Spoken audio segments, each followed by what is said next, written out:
connaître son département. Vous devez choisir les départements dans lesquels vous souhaitez servir Dieu. Là où vous voulez commencer à servir Dieu.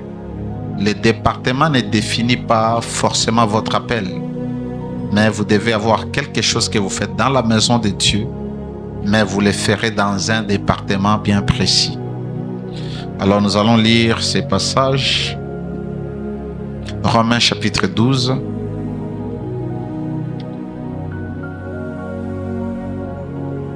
Romains 12, versets 6 à 8. La Bible dit: puisque nous avons des dons différents, selon la grâce qui nous a été donnée, que celui qui a les dons de prophétie l'exerce selon l'analogie de la foi. Que celui qui est appelé au ministère, appelé à rendre service, appelé à servir, s'attache à son ministère, que celui qui enseigne s'attache à son enseignement, et celui qui exhorte à l'exhortation. Que celui qui donne le fasse avec libéralité, que celui qui préside le fasse avec zèle. Que celui qui pratique la miséricorde le fasse avec joie. Tout ce qu'on cite ici sont les travaux que nous sommes censés faire. Alléluia. Nous sommes appelés à ceux-là qui ont les dons spirituels des prophéties, qui doivent exercer leurs dons selon l'analogie de la foi. Et celui qui est appelé à exercer ministère, n'importe quel ministère, n'importe quel service dans la maison de Dieu, qu'il s'attache à son ministère. Tu es appelé à servir dans un département, attache-toi à servir dans ce département. Ceux-là qui sont appelés à enseigner doivent s'attacher à l'enseignement, non seulement être fort dans l'enseignement, mais vivre son enseignement. Celui qui exhorte, qui s'attache à l'exhortation, ceux qui donnent, qui soutiennent l'œuvre de Dieu, qui aident les autres, qui exercent la miséricorde, doivent le faire avec joie, et ils doivent le faire avec miséricorde ou avec zèle. Et celui qui préside, c'est-à-dire celui qui dirige, celui qui est chef de département, doit le faire avec zèle. Tu ne peux pas être chef de département et tu n'as pas de zèle pour Dieu. Tu n'as pas le zèle pour le Seigneur, c'est-à-dire tu n'es pas digne d'être chef. Tu n'es pas digne de présider. Alléluia. Un leader doit être un modèle, pas un chef, un commandant. Alléluia. Tu dois être un modèle de leadership. 1 Corinthiens chapitre 12, versets 4 à 11. Puis verset 18. Ce sont les dons spirituels ici. Il est question des dons spirituels parce que dans ton département, tu vas utiliser soit les dons spirituels, soit les dons ou les talents naturels, ou les deux à la fois. Amen. Alléluia. Comme le pasteur John, il est prédicateur, n'est-ce pas? Il est enseignant, il est exhortateur, il exerce un don spirituel, mais lorsqu'il chante, il exerce un talent. Amen.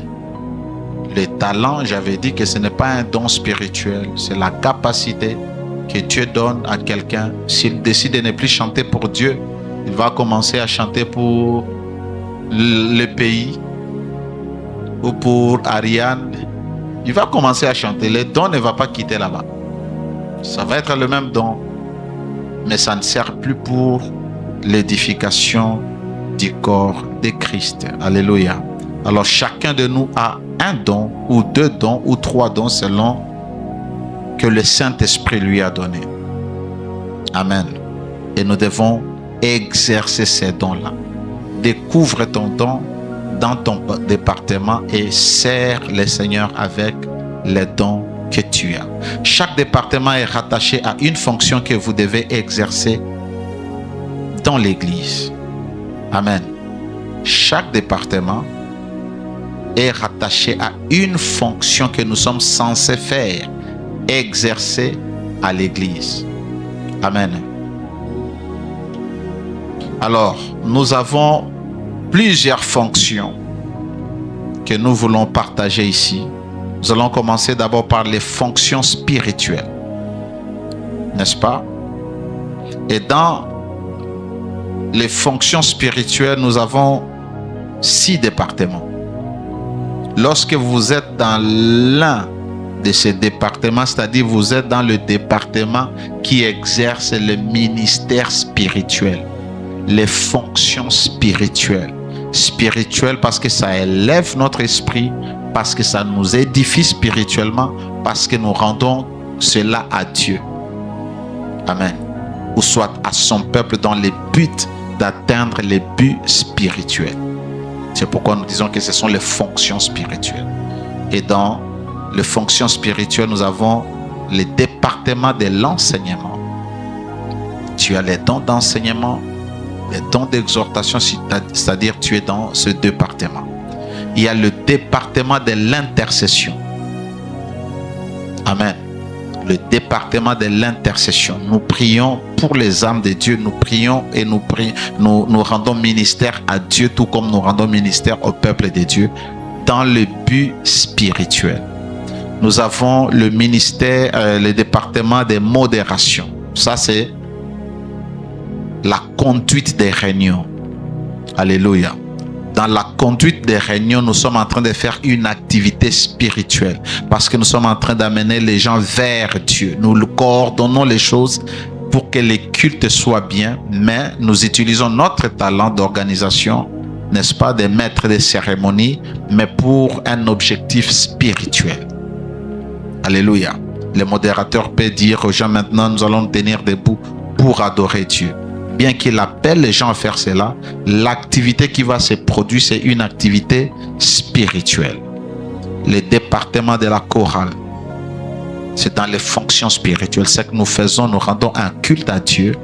Alléluia. Le département de l'interprétariat, ils aident les prédicateurs, les modérateurs à transmettre le message pour que ceux-là qui n'écoutent pas la langue prêchée ou parlée par l'orateur ou le modérateur soient en mesure d'écouter. C'est-à-dire ils seront édifiés. Alléluia. Ils seront édifiés à partir de ce que l'interprète est en train de donner. C'est-à-dire il exerce un ministère spirituel. Le département de l'écodyme, c'est pour l'affermissement des enfants. Nous savons que les enfants sont là-bas pour être affermis dans les choses de Dieu, d'être formés dans les choses de Dieu. Alors ici, nous avons les 6 départements qui exercent les fonctions spirituelles. Et vous devez savoir, lorsque vous êtes dans l'un de ces départements, vous êtes en train d'exercer une fonction spirituelle. Alléluia. Deuxième fonction, ce sont les fonctions d'appui. Ces fonctions sont ici pour appuyer le ministère, pour appuyer l'Église à faire bien son travail, à accomplir sa mission. Nous avons les départements des médias. Ici, nous voyons l'audio, c'est-à-dire tout ce que nous avons comme les enseignements en audio. Nous avons la vidéo, nous avons l'éclairage, nous avons l'Internet et nous avons la publication ou les publications. Tout ce que nous postons sont des publications sur Internet. Nous avons notre connexion Starlink ici, doit normalement être gérée par les départements des médias lorsque nous avons des techniciens qui peuvent réparer ça, qui peuvent voir tout cela, les installer. Donc ça, il y a un département qui nous permet d'accomplir notre mission, mais dans le domaine de médias. Il y a aussi le département de sécurité et de protocoles. Nous les mettons ensemble, mais naturellement, ils sont séparés. La sécurité, c'est pour la paix, l'harmonie, la tranquillité. Veiller sur les gens, veiller sur la paix, sur l'ordre. C'est ça. Et le protocole, c'est pour accompagner, accueillir les gens, les installer. On a déjà enseigné, parce que chaque département a sa formation. On a déjà enseigné. Il y a aussi le département des sociales qui est là pour faire des assistances sociales, les visites et aussi l'hygiène. C'est-à-dire et les gens qui lavent la salle, qui lavent les toilettes, qui lavent je ne sais pas quoi. Tous ceux qui se chargent de la propreté, ils sont dans le département des sociales. Ainsi que ceux-là qui visitent, qui font la collecte de fonds pour que nous puissions visiter les gens, soutenir les enfants de la maison qui ont des problèmes. Autre département, un autre département, c'est le département des projets qui n'est pas encore là. N'est-ce pas? Les questions après? N'est-ce pas? C'est bien, comme ça on évolue. Alléluia. Les départements des projets. Nous aurons des projets. Nous aurons des écoles. Nous aurons à cultiver. Nous aurons à aider les gens à faire les travaux, hein, la formation professionnelle. Ce sont des projets. Il faut qu'il y ait des gens pour faire ça. Amen. Alors, il y aura des gens qui seront chargés de ça. Si on a besoin d'un hôpital, c'est un projet. Une école, c'est un projet. Une chaîne de télévision, de radio, c'est un projet. Il y aura des gens qui vont gérer ça, n'est-ce pas? Mais ça va nous permettre d'accomplir notre mission. Le département de logistique. La logistique regarde tout ce que nous avons, gère tout ce que nous avons, les biens que nous avons de l'église. Combien de caméras nous avons, combien de micros nous avons, combien d'émetteurs, combien de mixeurs, combien de chaises. Tout ça doit être inventorié. Sinon, on risque d'être là, on ne sait pas, on a combien de chaises. Même si ça se perd, même si on laisse une chaise là et une personne prend ça, va avec au quartier, on ne saura pas. N'est-ce pas? Il y a aussi le département des transports. Nous croyons que Dieu va mettre cette église au large. Nous aurons nos bus, nous aurons nos camions, nous aurons tout ce qu'il faut pour les transports. Alléluia. Plus l'église grandit, plus il y aura, je crois qu'il y a un département que je n'ai pas mis ici, ou ça peut être dans le département des sociales, je ne sais pas. Lorsque nous étions chez Philippe Banda, on nous a vraiment pris, on nous a pris comme leurs enfants. On nous a enseigné tout et nous avons découvert un département qu'ils appelaient Opération Joseph. C'était Opération Joseph? Opération Joseph, c'est un département médical. Quand l'église grandit, les gens peuvent se sentir mal à l'aise, ils peuvent tomber malades. Les premiers soins, c'est déjà à l'église. Il y a les médecins, il y a les infirmiers qui peuvent déjà administrer les médicaments. Quelqu'un a la tension, on prélève, on sait qu'est-ce qu'il faut lui donner. En attendant, l'amener soit à l'hôpital, n'est-ce pas? C'est un département aussi qui s'occupe des vieillards, des gens qui ne peuvent pas monter les escaliers, les gens qui sont affaiblis, qui peuvent être installés quelque part. On se rassure qu'ils ont l'air thé, qu'ils ont quelque chose. Alléluia. Alors vous comprenez que l'église, c'est au-delà de venir prier, chanter, écouter la parole. Alléluia. C'est une grande organisation.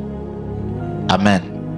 Troisième fonction, ce sont les fonctions administratives. Et là, nous avons le département de l'administration, composé de la représentation légale, de la gestion de l'église, de l'organisation des événements. Lorsque nous avons des croisades, nous avons des sorties, il y a un département qui doit, avec les modérateurs, ils doivent travailler sur l'organisation des événements. Nous avons une fête, nous voulons célébrer un anniversaire pour l'église. C'est ces départements-là qui mobilisent les fonds. Alléluia. Nous avons un séminaire qui va nous demander l'argent.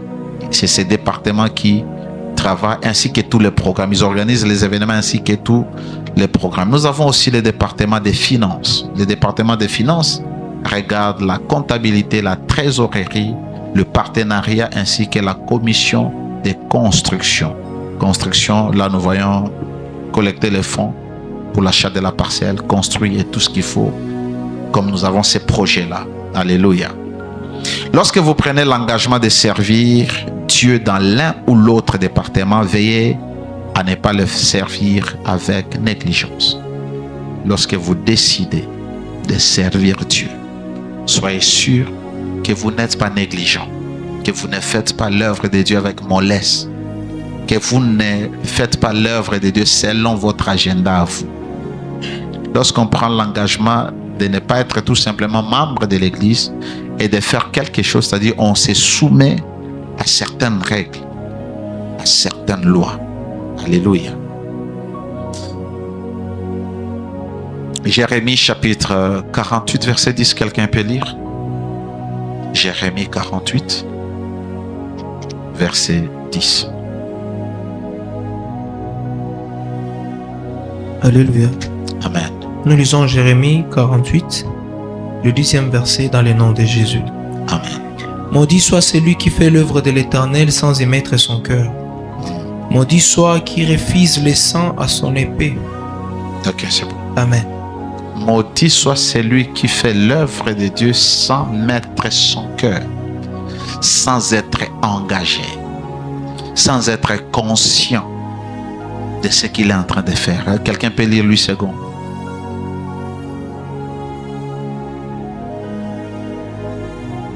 Je lis au nom de Jésus. Amen. Maudit soit celui qui fait avec négligence l'œuvre de l'Éternel.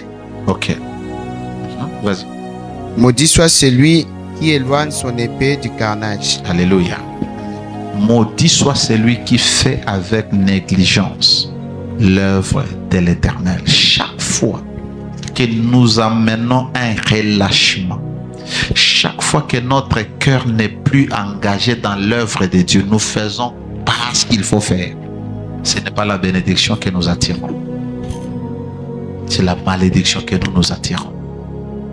Alors beaucoup de gens peuvent être bloqués, les choses n'avancent pas. Ils vont chercher la source ailleurs.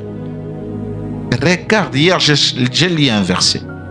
Les bénédictions que nous recevons parce que nous servons Dieu. Si nous servons Dieu de tout notre cœur, Dieu se souviendra de nous. Je ne dis pas que Dieu va te combler, tu deviens multimillionnaire. Parce que des fois, l'argent, beaucoup d'argent, ça ne sert pas à rien à un enfant de Dieu. Si tu n'es pas dans l'agenda d'accomplir les choses du royaume. Mais Dieu va te donner le maximum pour tout. La nourriture, la maison, un moyen de transport peut-être, les vêtements, tout ce que tu as besoin, l'argent pour payer les études des enfants, il va te donner les nécessaires pour que tu aies la paix, que tu serves Dieu. Mais quand nous commençons à manquer certaines choses, les besoins de première nécessité, c'est-à-dire il y a un problème dans notre marche avec Dieu. Le minimum Dieu doit nous donner. Manger doit nous donner, on ne doit pas prier pour ça. Nous vêtir, il va nous donner. Alléluia. Nous déplacer, il va nous donner. Tous les besoins que nous avons, Dieu doit se rassurer qu'il les couvre. Si nous sommes intègres, si notre cœur est dans l'œuvre de Dieu. Alléluia. Alors, évitons de ne pas nous attirer la malédiction de servir Dieu alors que notre cœur n'est pas là. Parce qu'il est possible de servir Dieu, mais son cœur n'est pas là. Il y a des gens qui peuvent même être là, mais leur cœur est déjà ailleurs. Alléluia.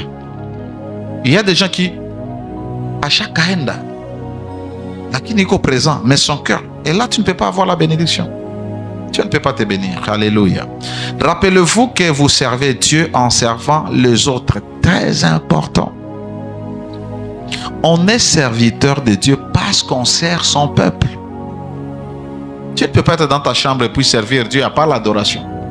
Mais quand on vient à l'église, c'est pour servir le peuple de Dieu. Nous sommes venus intercéder pour le peuple. N'est-ce pas? Ici, je suis en train de servir Dieu. Ce que je fais là, je sers Dieu, n'est-ce pas? Mais en servant qui? En vous servant. En vous donnant la connaissance. En vous formant. Vous devez avoir dans la tête, à part l'adoration, à part la louange et les actions de grâce, tout ce que nous faisons pour le peuple. On ne prêche pas Dieu, on prêche le peuple, on le sert pour qu'il soit efficace, pour qu'il grandisse. C'est-à-dire nous sommes les serviteurs des gens. C'est bon, hein? Nous avons l'habitude de dire, mais serviteur à Moutou. Mais nous sommes serviteurs de Dieu en servant son peuple. Et tant que nous ne connaissons pas ça, nous aurons un sérieux problème avec Dieu. C'est pourquoi, vous corrigez là-bas, c'est pourquoi vous devez servir avec un esprit d'humilité. Lorsque vous savez que vous êtes serviteur de Dieu, vous servez le peuple de Dieu, dans notre cœur, nous devons avoir l'humilité et l'amour. L'humilité devant son peuple et l'amour pour ce peuple. Vous ne pouvez pas servir un peuple que vous n'aimez pas. Alléluia. Dieu ne veut pas vous utiliser. Dieu, écoutez, les dons spirituels fonctionnent au travers de l'amour. La puissance des dons est soutenue par l'amour. C'est pourquoi lorsque vous lisez 1 Corinthiens 12, on parle des dons spirituels. 1 Corinthiens 14, on parle des dons spirituels. Mais 1 Corinthiens 13, on parle de l'amour. Parce que s'il n'y a pas l'amour, les dons, il y a un déséquilibre. Vous ne pouvez pas prier pour les gens que vous n'aimez pas. Vous ne pouvez pas prêcher pour les gens que vous n'aimez pas. Vous ne pouvez pas servir, modérer pour les gens que vous n'aimez pas. Alléluia. Nous devons avoir l'humilité, même dans notre langage. Nous servons les enfants de Dieu. Alléluia. Devons avoir l'humilité, l'amour pour ce peuple. Parce que c'est le peuple que Dieu chérit et que nous devons servir de tout notre cœur. Philippiens chapitre 2, versets 1 à 4. Et puis, lisez. Et puis 1 Corinthiens 13, 1 à 3. Commencez par le verset que vous avez trouvé avant. Je lis Philippiens chapitre 2, versets 1 à 4 au nom de Jésus. Amen. Si donc il y a quelque consolation en Christ, s'il y a quelque soulagement dans la charité, s'il y a quelques unions d'esprit, s'il y a quelque compassion et quelque miséricorde, rendez ma joie parfaite. Tu lis quel verset? C'est Philippiens chapitre 2, versets 1 à 4. Je continue. Rendez ma joie parfaite, ayant un même sentiment, un même amour, un même âme, une même pensée. Ne faites rien par esprit de parti ou par vaine gloire, mais que l'humilité vous fasse regarder les autres comme étant au-dessus de vous-même. Que chacun de vous, au lieu de considérer ses propres intérêts, considère aussi ceux des autres. Amen. Alléluia. Ce verset, ce passage nous exhorte à l'humilité. Au lieu de considérer nos intérêts, considérons aussi ceux des autres. Nous ne devons pas servir Dieu en ayant une autre opinion de nous-mêmes. Penser que nous sommes supérieurs. Alléluia. Même quand nous prêchons, il y a les gens qui lisent la Bible plus que nous. Il y a les gens qui connaissent plus que nous. Alors quand nous prêchons, nous devons être humbles. Alléluia.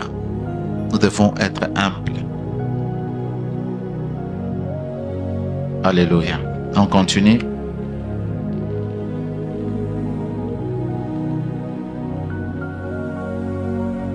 Un Corinthiens.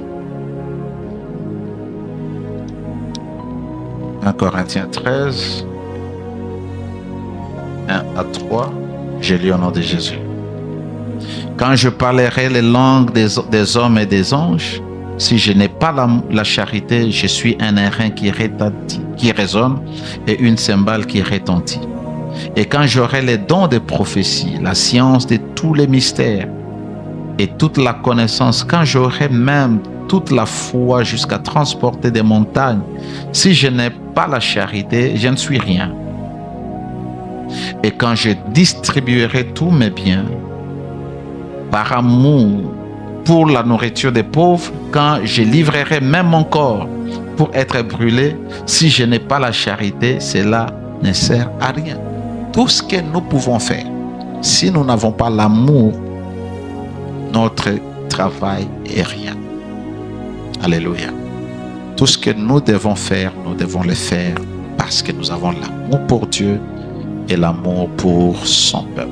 Quatrième point, motivation dans le service de Dieu. Comment servir Dieu? Non seulement il faut connaître Dieu, connaître ses talents, son département, n'est-ce pas? Il faut avoir des motivations pures. La motivation, c'est l'attitude ou la disposition de notre cœur avec laquelle nous servons. C'est qui nous pousse à servir. Alléluia. Tu dois te poser la question. Pourquoi tu as été motivé de venir? Allô? Tu es venu parce que j'ai dit que si tu ne viens pas aujourd'hui, utajua mimi ni nani. Tena nitaangalia kulise venye abiko nitabaita hii magharibi, nitambia munaikala. Sauf ceux-là qui m'ont écrit et ceux-là qui sont au cours. Alléluia. Qu'est-ce qui t'a amené? C'est parce que j'ai mis la pression. Ou tu es venu parce que tu es un ouvrier qui doit être formé et qui doit être efficace. Alléluia. Quand on vient à la prière, à l'intercession, quelle est notre motivation? Parce que nous avons la responsabilité d'aller prier, ou parce que le pasteur John doit nous voir que nous sommes présents, ou papa Abel va nous voir que nous sommes présents. Déjà, ta motivation va déterminer ce que Dieu va agréer. Si tu viens pour moi, tu vas crier ici, parler en langue. Dieu ne te compte pas, il ne te récompense pas. Mais si tu quittes la maison, tu sais que je vais à l'intercession. Prier pour l'avancement de l'œuvre, pour moi-même et pour l'œuvre de Dieu, ou pour les enfants de Dieu. Dieu va te donner ta récompense. Alléluia. Premier point, les bonnes motivations. Servir Dieu avec une bonne motivation vous rend agréable à Dieu et fait que vous soyez approuvé des hommes. Alléluia. Lorsque nous servons Dieu avec des motivations pures, cela fait que Dieu nous accepte. Et cela fait que les hommes nous approuvent. Romains 14, verset 18. La Bible déclare: celui qui sert Christ de cette manière est agréable à Dieu et approuvé des hommes. J'aimerais que tu commences un peu comme ça, on garde le contexte. Voilà. Commence un peu au-dessus. 16. Que votre privilège ne soit pas un sujet de calomnie. Car le royaume de Dieu, ce n'est pas le manger et le boire, mais la justice, la paix et la joie par le Saint-Esprit. 18. Celui qui sert Christ de cette manière est agréable à Dieu et approuvé des hommes. Alléluia. Le contexte est le fait de ne pas scandaliser les autres, ne pas scandaliser les frères. Lorsque nous marchons, ayant conscience de ne pas scandaliser notre frère ou notre soeur, c'est une manière où nous servons Dieu et qui plaît à Dieu et qui nous rend favorables aux hommes. Mais maintenant, dans notre contexte de formation, notre motivation pour l'œuvre de Dieu fera que nous soyons favorables envers Dieu et favorables envers les hommes. Si je sais que quand je voyage, toi tu ne viens pas à la prière, tu ne viens pas à l'église, n'est-ce pas? Et dès que j'arrive, ou quand je suis là, je regarde les lives, je regarde, mais je ne te vois pas. Quand tu as appris que je suis rentré, tu es là et tu es zélé, passionné dans la prière. Est-ce que tu as eu la faveur de Dieu? Est-ce que tu as été agréable à Dieu? Et tu es sûr que tu auras ma faveur? Non. Alors, être intègre devant Dieu, tu as et la faveur de Dieu et la faveur des hommes. On ne peut pas ne pas apprécier quelqu'un qui se donne. C'est difficile. Quelqu'un qui se donne à Dieu, qui se donne à l'œuvre, on ne peut que l'apprécier. On ne peut que l'acclamer. On ne peut que saluer ce que la personne fait. Alléluia. Alors, en ce qui concerne les bonnes motivations, nous devons servir Dieu par amour. J'ai déjà parlé de ça, nous servons Dieu parce que nous aimons Dieu. N'est-ce pas? Nous devons servir Dieu par amour, parce que nous aimons Dieu. Pas parce que nous aimons notre pasteur. D'abord, nous aimons Dieu. 1 Jean 3, 1 Jean 4 plutôt, 9 à 10. La parole de Dieu déclare: Quelqu'un d'autre prépare Ephésiens 6, 24.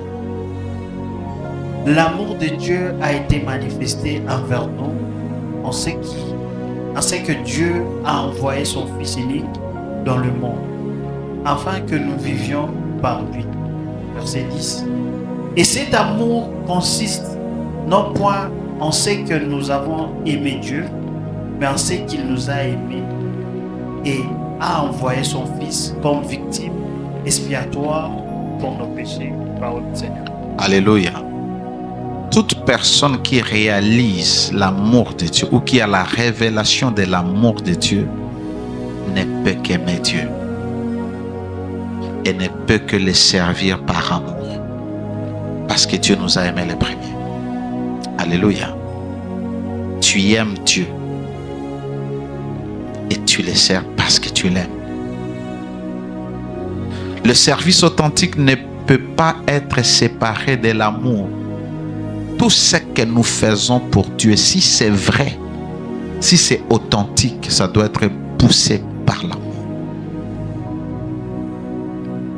Comprends qu'ici, ce n'est pas un sentiment que tu ressens pour ton frère, pour ta mère, pour ton mari, pour ta femme, pour ton enfant, non. Ça, c'est agapao, c'est agapé.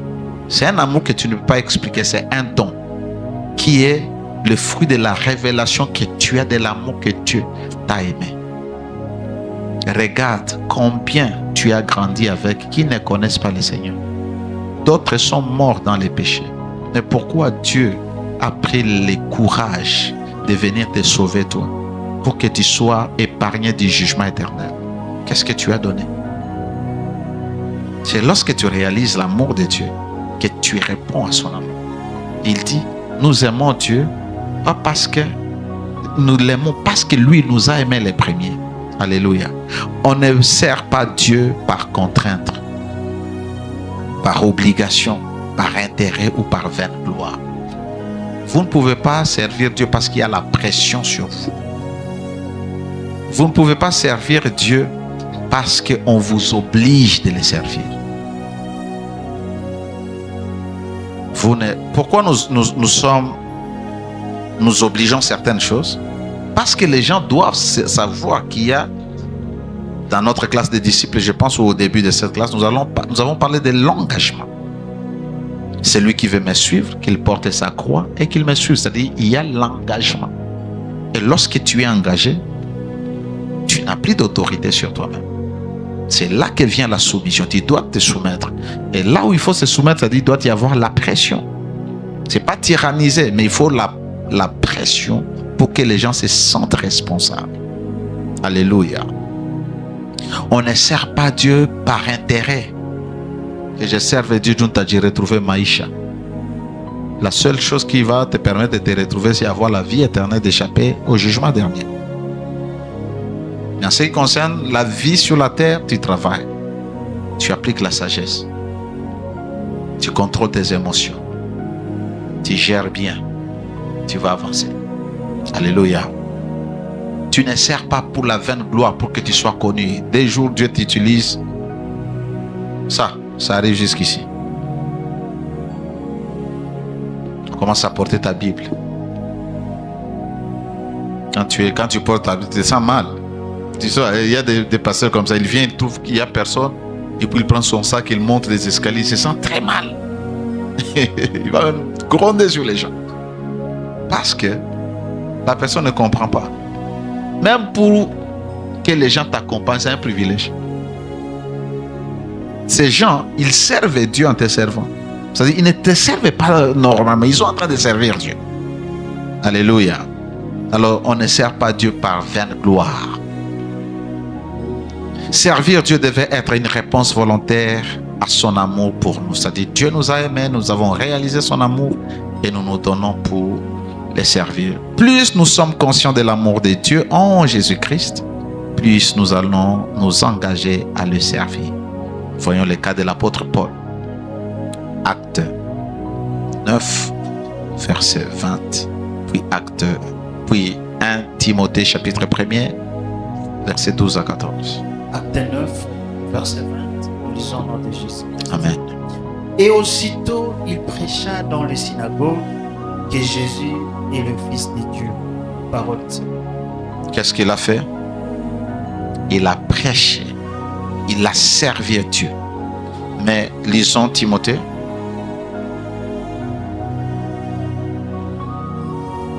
En Timothée 1, verset 12, la Bible déclare: Je rends grâce à celui qui m'a fortifié à Jésus-Christ, notre Seigneur, de ce qu'il m'a jugé fidèle en m'établissant dans le ministère, moi qui étais auparavant un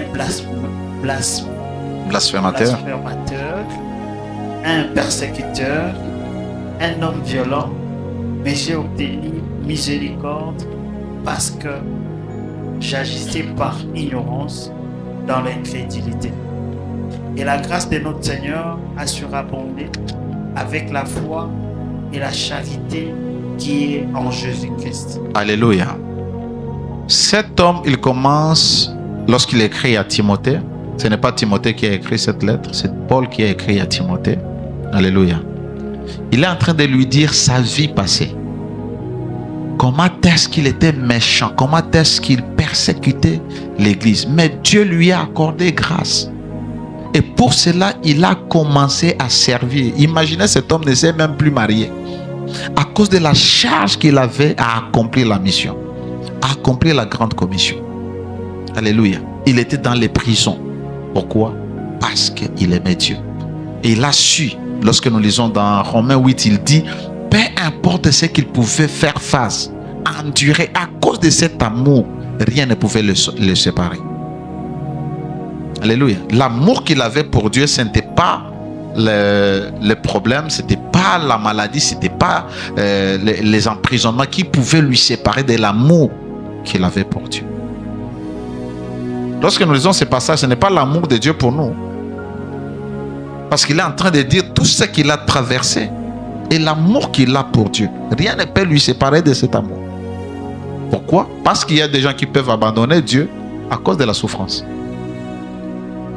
Ce n'est pas l'amour de Dieu. Alléluia. C'est là que nous disons, crise ou pas crise, on va aimer Dieu, on va le servir. Qu'il nous guérisse, qu'il ne nous guérisse pas, nous allons continuer à le servir. Que nous perdions des gens, que nous ne perdions pas, nous allons continuer à le servir. Ce n'est pas l'amour qu'il a pour nous. Il nous a déjà aimés. Et cet amour ne va pas être ôté. Mais notre amour pour Dieu. Rien ne peut nous séparer si nous avons grandi. Si nous avons pris conscience de ce que Dieu a fait du prix qu'il a payé. Alléluia. Après sa rencontre, avec le Seigneur, je pense, après sa rencontre avec le Seigneur sur les chemins de Damas, Paul a consacré les restes de sa vie à servir Dieu en propageant l'évangile de Jésus-Christ. Paul a été conscient de l'amour et de la grâce que Dieu lui avait donné. Et sa réponse était de le servir. Il a réalisé les persécuteurs. Alléluia.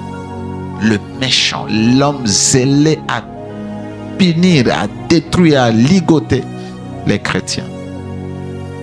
Il a dit tout ce que j'ai fait pour Dieu. Une manière de lui prouver mon amour, c'est de le servir. Et rien ne va toucher à cet amour. Que ce soit la faim, que ce soit la persécution. Il a été persécuté. Et vous voyez, parmi tous les apôtres, il n'y a aucun apôtre qui a fait des choses que Paul a fait. Parce qu'il a réalisé. Des fois, ceux-là qui étaient avec Jésus, d'autres l'ont abandonné. Vous ne connaissez pas l'histoire des autres apôtres. Nous ne connaissons pas l'histoire. Nous n'avons même pas leurs évangiles. Mais les gens qui ont réalisé l'amour, ils se sont donnés à servir. Dieu t'a tiré de loin, Dieu t'a fait du bien, tu ne peux que le servir par amour. Autre chose, l'amour du peuple ou l'amour pour le peuple, on avait déjà parlé de ça. On va prendre quelques versets, prenons 2 Corinthiens et puis Galates 5, 13. 2 Corinthiens 9, 12 à 13, Galates 5, verset 13. On peut aussi lire Hébreux 6, 10. 2 Corinthiens 9, 12 à 13, nous lisons au nom de Jésus-Christ. Amen. Car les secours de cette assistance, non seulement pourvoient aux besoins des saints, mais il est encore une source abondante de nombreuses actions de grâce envers Dieu. Verset 13. En considération de ce secours dont ils font l'expression, il glorifie Dieu de votre obéissance dans la profession de l'évangile de Christ et dans la libéralité de vos dons envers eux et envers tous. Parole de Dieu. Alléluia. Ici, il est question des départements des sociales où les gens collectaient les fonds, l'argent, la nourriture, les habits, tout ce que nous pouvons collecter. Et ils envoyaient ça à Paul pour les chrétiens qui étaient là. L'église de Corinthe faisait ça, comme hier j'enseignais l'église de Philippe, n'est-ce pas? Envoyait des dons, des présents. Il les faisait par amour pour ces gens-là. Ils ne donnaient pas pour eux-mêmes. Ils faisaient des collectes pour envoyer soit à Jérusalem. Et la Bible dit que les gens là-bas étaient bénis. Pourquoi? Parce que les gens de Corinthe avaient l'amour. Alléluia. Nous devons servir les gens parce que nous avons l'amour pour eux. Que ce soit dans tout ce que nous faisons comme ministère, que ce soit les ministères spirituels comme les ministères naturels que nous pouvons faire. Nous devons avoir l'amour pour son peuple. Galates 5. Galates 5, verset 13, nous lisons au nom de Jésus-Christ. Amen. Frères, vous avez été appelés à la liberté. Seulement, ne faites pas de cette liberté un prétexte de vivre selon la chair. Mais rendez-vous par la charité, serviteurs les uns des autres. Alléluia. Nous devons nous servir à cause de la charité, à cause de l'amour. Nous nous servons nous-mêmes parce que nous nous aimons. Alléluia. Alors, j'aimerais toucher un peu là. La Bible dit, vous avez été appelés à la liberté. C'est vrai, non? Christ nous a appelés à être libres. Nous ne sommes plus sous les jougs de qui que ce soit. Mais ne faites pas de cette liberté un sujet de scandale. Beaucoup de gens scandalisent les autres. Les frères, tu es libre de mener ta vie. Tu es libre de t'habiller comme tu veux. Mais tu ne dois pas scandaliser les gens. Alléluia. C'est-à-dire, quand nous marchons avec Dieu, nous devons tenir compte des frères et sœurs. Tu es libre de faire de tout ce que tu as. Et ce n'est pas un péché. Mais réfléchis. Pour les autres, il ne faut pas les scandaliser. Alors tu vas veiller sur ta vie. Ça s'appelle la prudence. Alléluia. Ça s'appelle la prudence. On continue. Hébreux. Hébreux 6, le verset 10. Nous lisons au nom de Jésus-Christ. Amen. Car Dieu n'est pas injuste pour oublier votre travail et l'amour que vous avez montré pour son nom, et rendant encore des services au sein. Parole de Seigneur. Alléluia. Les Hébreux, c'est-à-dire les Juifs, l'apôtre Paul est en train de les rappeler que Dieu n'est pas injuste pour oublier tout ce que vous faites, les services que vous rendez aux saints. Alléluia. Vous savez que le social était beaucoup plus, occupait une majeure partie dans le ministère de l'église primitive. Alléluia. Aider les gens. Et quand on dit nous devons aider les gens, il faut contribuer. Je ne sais pas pourquoi les gens sont attachés à l'argent. Alléluia. Alors les croyants partout, ils mobilisaient et ils envoyaient. Et Dieu dit, Dieu n'est pas injuste pour oublier ce que vous faites. Les biens que vous faites pour son nom. Soutenir l'œuvre de Dieu, Dieu ne peut pas oublier. Soutenir les gens, Dieu ne va pas oublier. Alléluia. Usichunge tu kuko fete njo unafanya kitu. Alléluia. Il y a des gens, c'est lorsqu'il y a l'anniversaire qui njo anakamata masaki ya mchele anaenda pana.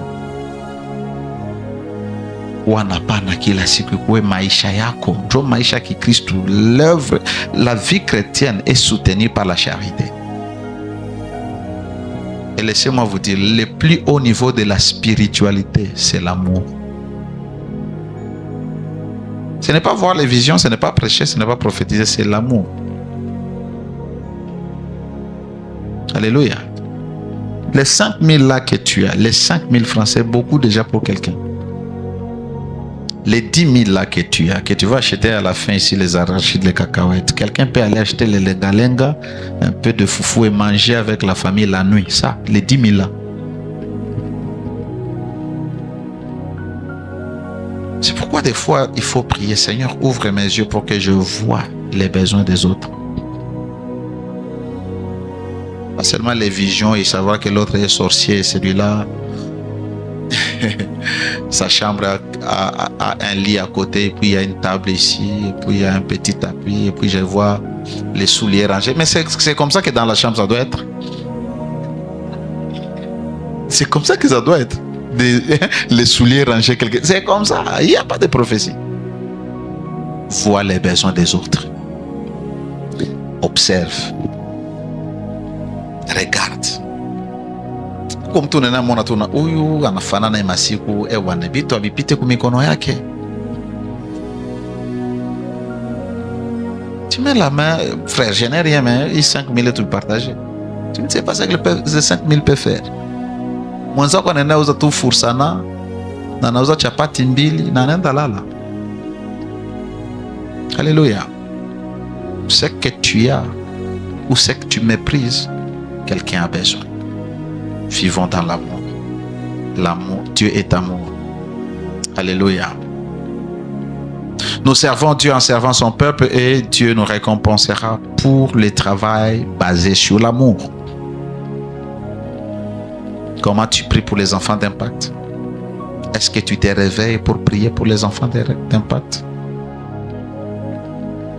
Alléluia. Est-ce que tu pries pour cette église? Lorsqu'on parle de l'église, on ne parle pas de ces bâtiments, on parle des enfants d'Impact. Et ce que nous faisons, c'est par amour. Si notre service n'est pas motivé par l'amour pour Dieu et pour son peuple, il n'a pas de sens et nous manquons les points. Le service est rattaché à l'amour.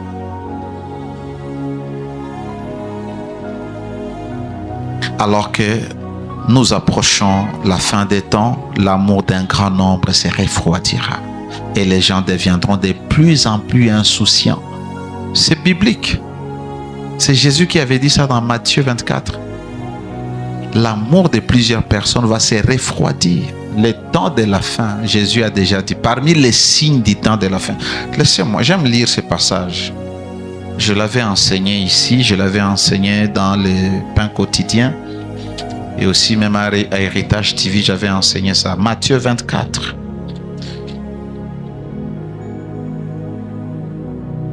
Alléluia. Ok, je veux poser une question. Quels sont les signes de la fin des temps? Et génie. Les signes de la fin des temps. N'importe qui peut répondre. Oui. Vous? La guerre. Une nation va s'élever contre une nation. Les tremblements de terre. La famine. Manque d'amour. Souvent, lorsqu'on parle des signes de la fin des temps, nous voyons tout ce qui se passe dans les nations. Tout ce qui se passe dans nos communautés. Mais Jésus, avant de parler de ça, il avait dit beaucoup de choses. Alléluia.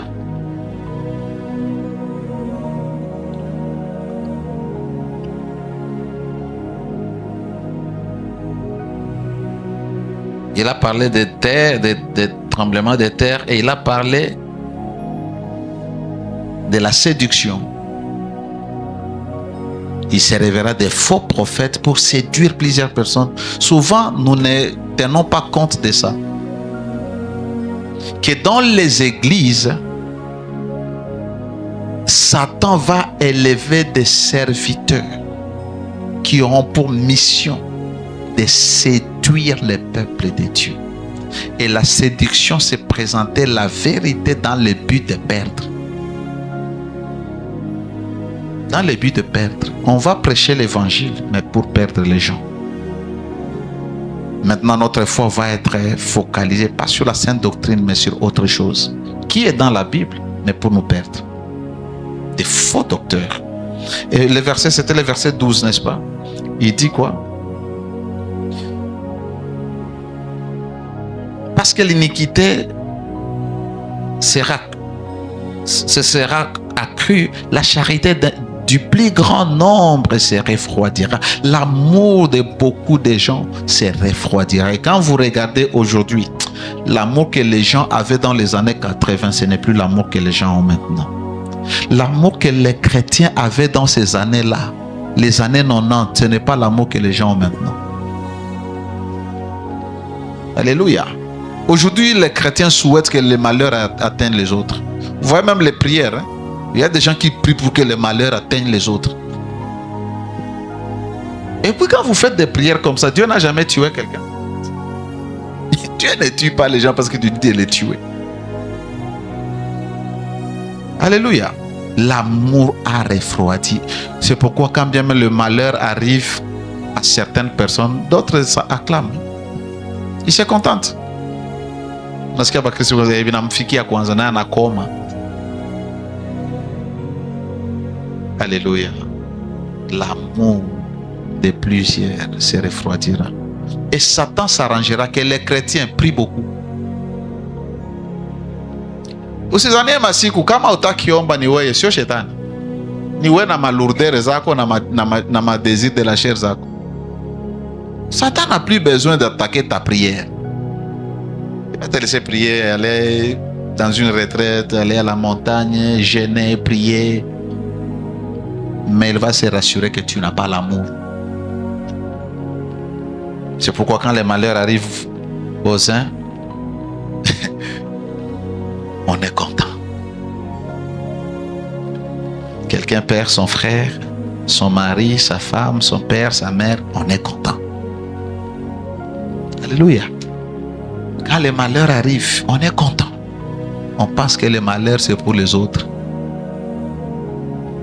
Les malheurs, c'est pour tout le monde. Et la Bible le dit déjà, les malheurs atteignent souvent les justes. Nous devons avoir l'amour. L'amour est caractérisé par la compassion. Et la compassion, c'est sentir la douleur de l'autre. C'est sentir la misère de l'autre. C'est sentir la famine de l'autre. Alléluia. Usichunge mtu akiwa kulombe. Ile sadaka haitakuwa na thamani sana mbele ya Mungu. Wewe peke uone alafu usaidie. Je ne dis pas tous les jours, mais au moins, même par semaine, fais quelque chose. Même si tu n'as pas l'argent. Alléluia. Dis chaque jour, si Dieu me bénit, je prendrai même 1000 francs à donner à quelqu'un. Seulement. Et tu verras comment est-ce que Dieu te bénira. Parce que nous pensons que notre bénédiction se trouve dans les efforts que nous fournissons à travailler. C'est pourquoi nous travaillons beaucoup, mais nous récoltons peu. Nous récoltons peu. Alléluia.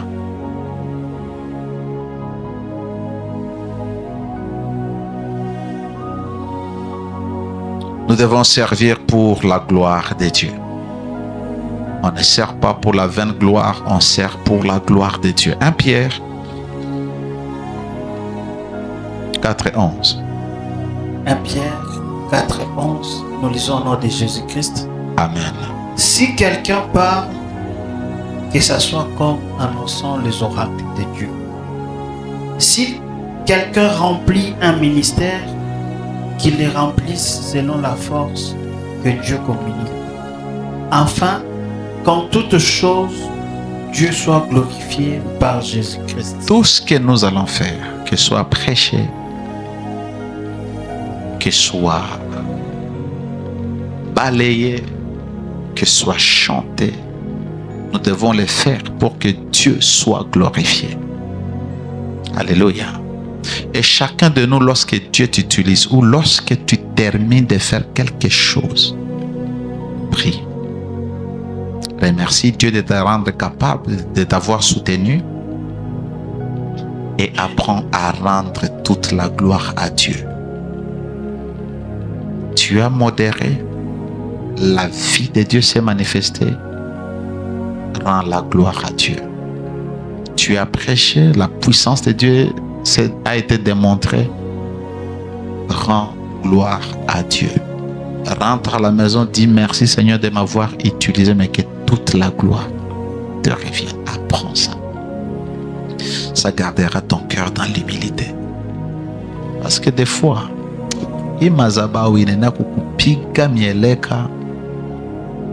imagine, unaya butamu bunakuwaka sawa uko na libérer parole, on a prophétisé, tu touches les gens, la puissance de Dieu se manifeste. Unayua benye biko na pitikana mukichwa ya mutu.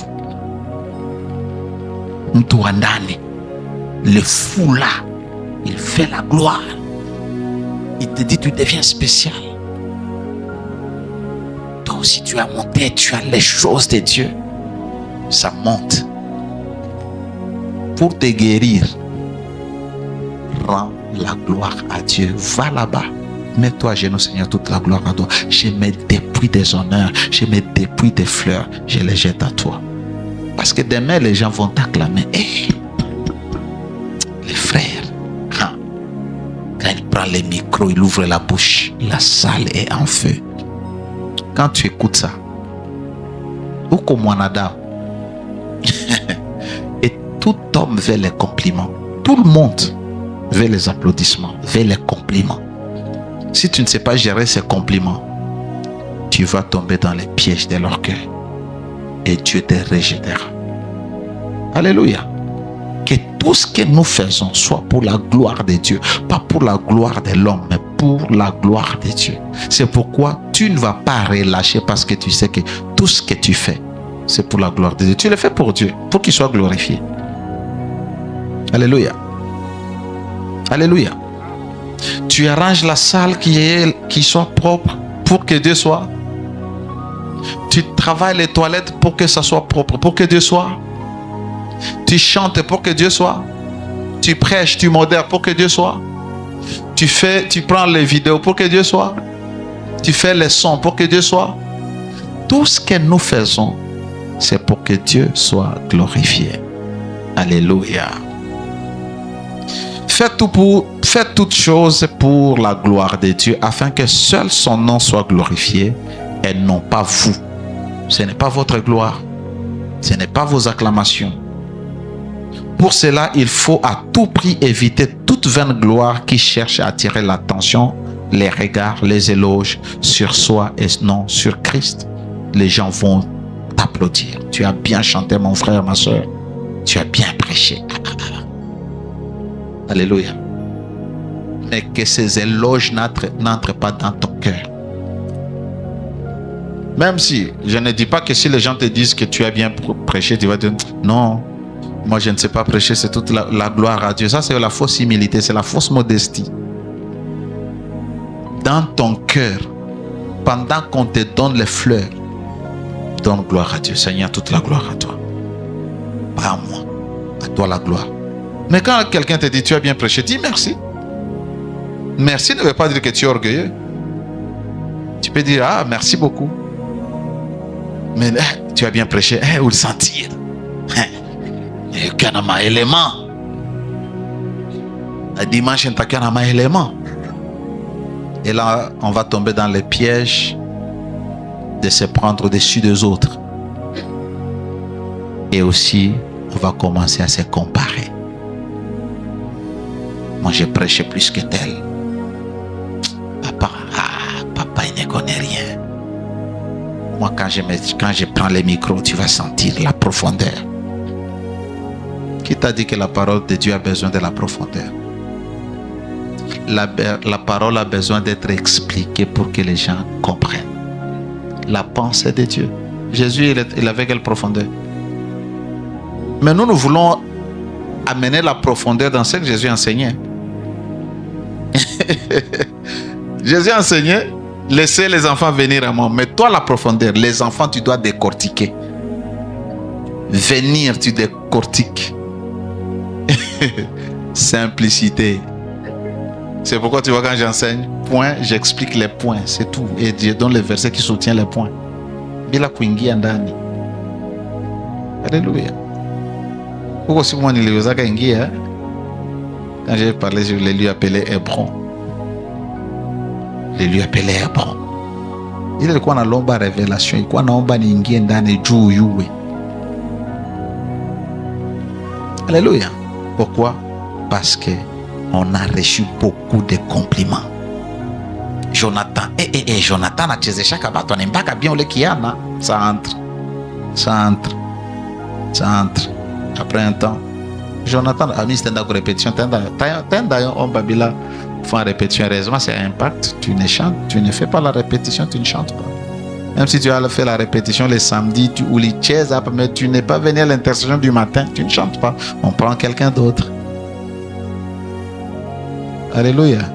Tu t'es poumonné tous les samedis là, tu as dansé ici. Et puis, tu ne viens pas à la prière matinale. Parce que je suppose que tu n'as pas encore prié. Il faut prier pour les cultes. On prend elle ici. Même si elle n'a pas été prête. Mais elle est à la répétition, elle va chanter. Alléluia. Pour cela, il faut à tout prix éviter la vaine gloire. J'avais déjà dit ça. Matthieu 6, 1 à 18, nous n'allons pas lire ça, c'est trop long. Prenons Jacques et Colossiens et nous allons nous arrêter ici aujourd'hui. Jacques 4, le verset 3, nous lisons au nom de Jésus-Christ. Quelqu'un d'autre prépare Colossiens. Vous demandez et vous ne recevez pas parce que vous demandez mal dans le but de satisfaire votre passion. C'est-à-dire, ok, il y a des gens qui peuvent demander des choses, pas seulement les requêtes de nos besoins, n'est-ce pas? Même les choses spirituelles. Seigneur, utilise-moi. Mais quand tu es en train de dire à Dieu d'utiliser, c'est pas pour la gloire de Dieu. Ce n'est pas mal. Il faut prier comme ça. Utilise-moi pour ta gloire. Mais pas, Seigneur, utilise-moi. Ouais, moi. Tu dois sentir. Même si tu ne dis pas ça à Dieu, déjà tu pries, mais dans ton cœur, il y a l'orgueil caché. Et c'est que j'aime Dieu. Ah, on n'a pas la révélation. On a kabisa, on a goût, ça va tout na mwangika. Tu as prié, Dieu te montre. Tu touches quelqu'un, tombe.